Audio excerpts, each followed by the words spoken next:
सरकार को क्या करना चाहिए? देखिए, जो हम लोग मांग कर रहे हैं वो ये मांग कर रहे हैं कि सरकार को सबसे पहले गाय को पशु कह करके बुलाना बंद करके माँ कह करके बुलाना चाहिए। माँ के रूप में उनको दर्ज करना चाहिए।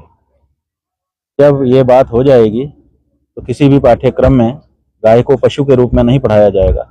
बच्चे माँ के रूप में उसको शुरू से जानेंगे। और जब किसी को कोई माँ कह देता है ना, तो कितना ही ऊपर ऊपर से कह रहा हो, थोड़ा तो उसको लिहाज, थोड़ा सा उसको लज्जा संकोच हो जाता है। तो एक तो गाय के प्रति जो हमारे देखने का दृष्टिकोण है उसमें बदलाव आएगा। दूसरे, हम लोग कह रहे हैं कि इनकी हत्या को जब माँ हो जाएगी तो माँ की हत्या के जैसा अपराध माना जाए।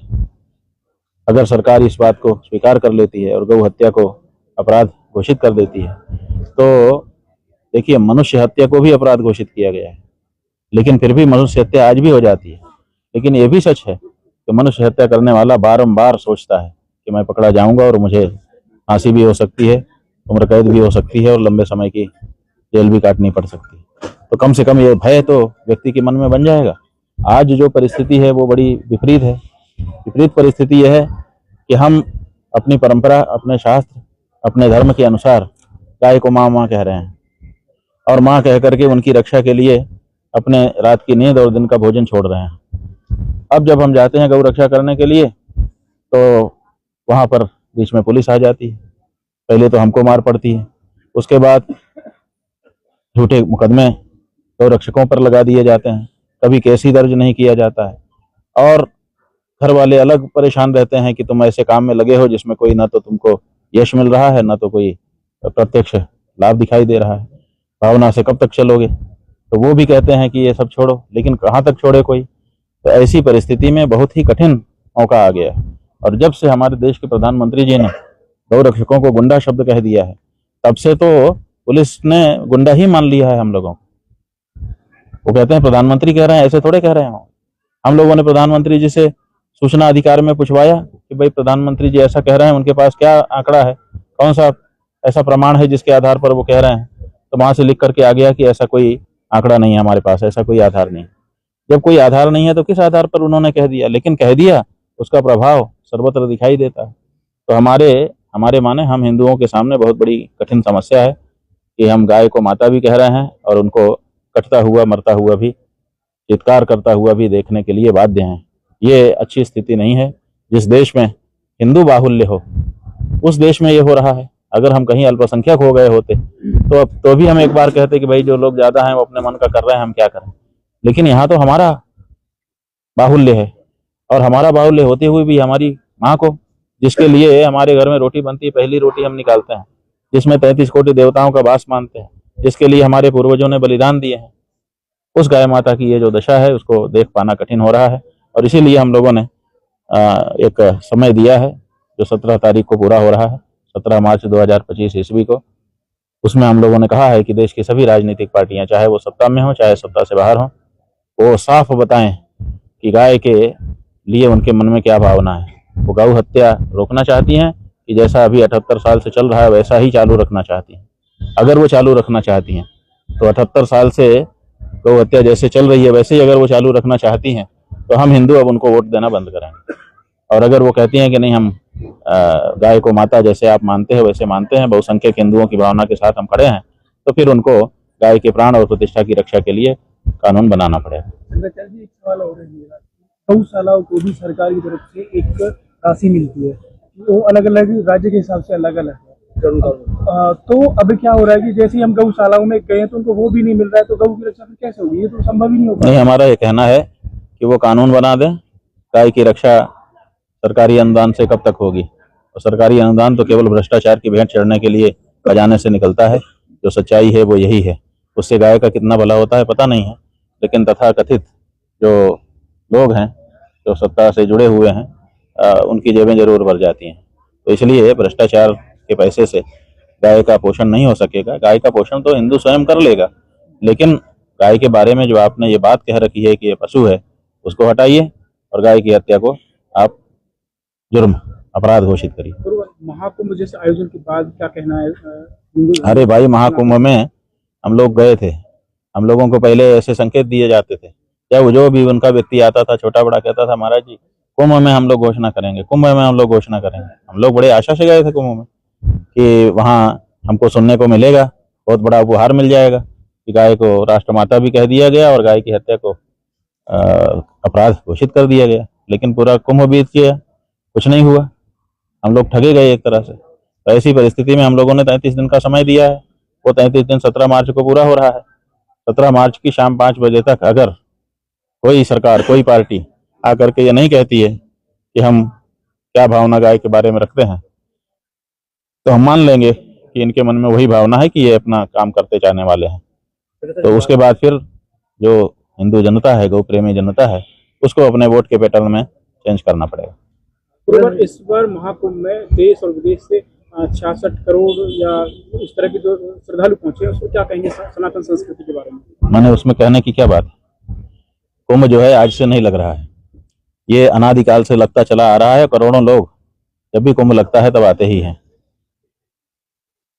गिनती करके बता दिया गया, अब वो हम पूछ रहे हैं कि गिनती किस आधार पर की गई है, तो वो अब बताने को कोई तैयार नहीं है कि कौन सा मेथड लगाया गया है।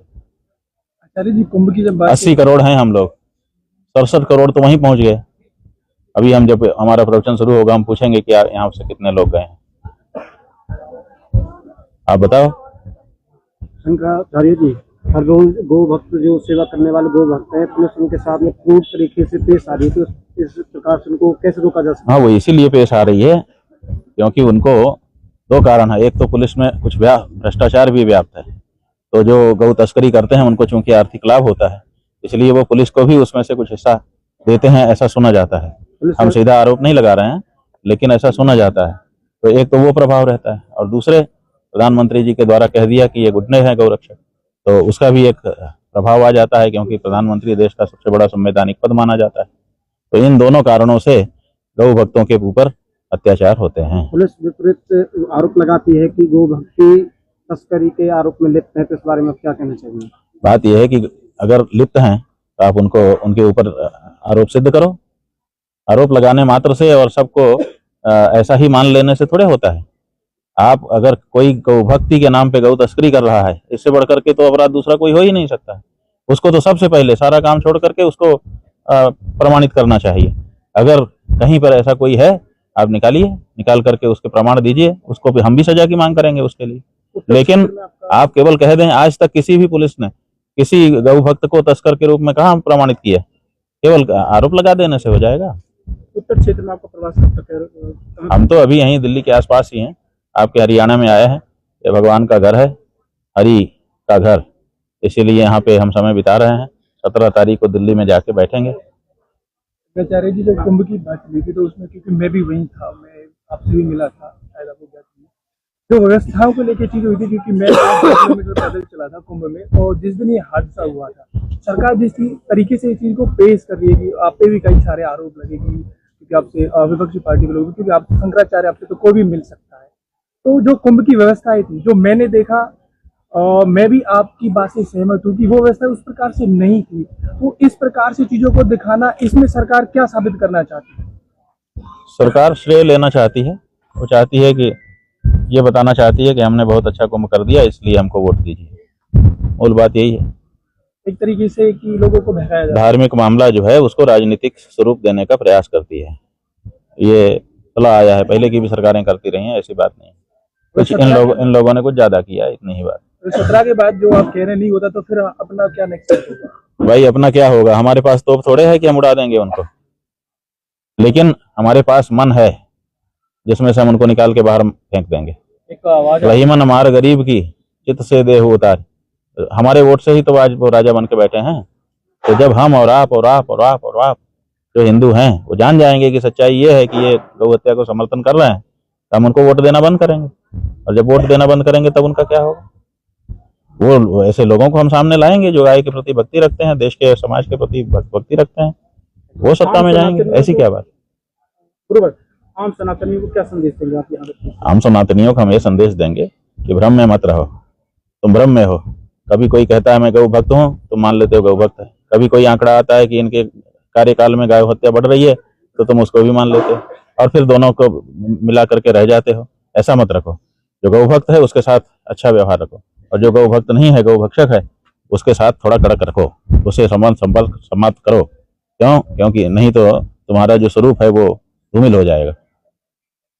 होली का त्योहार आया, पलवल जिले में आप आए। भाई हमारे लिए कोई होली नहीं है, कोई दिवाली नहीं है। पहले गौ माता की हत्या बंद हो, फिर हम होली भी मनाएंगे, दिवाली भी मनाएंगे। हमारे लिए तो हर दिन जितना उत्सव का त्योहार का दिन आ जाता है ना, उतना ही और ज्यादा पीड़ा बढ़ जाती है। ऐसी परिस्थिति है। तो ये समस्या हो रही थी महाराज जी, कुंभ के जो स्नान के टाइम आपने एक आवाज भी उठाई थी मौतों का आंकड़ा का लेके, आज तक सरकार पेश नहीं कर पाई। अब भी उनकी जांच जारी है। तकरीबन आपके हिसाब से कितनी मौतें हुई होंगी उस त्रिपेन भंगर के अंदर? भाई हमने कुछ गिनती नहीं की है, अंदाजा? और अब बोलना भी ठीक नहीं है। अब इतने दिन के बाद किसी बात को बोलने का मतलब होता है आफ्टर थॉट। आफ्टर थॉट माने बाद में विचार करके कुछ योजना बना के बोल रहे हैं। जो मौके पे बोल दिया जाता है वही असली होता है, और मौके पे हमने जो बात थी वो बोल दिया।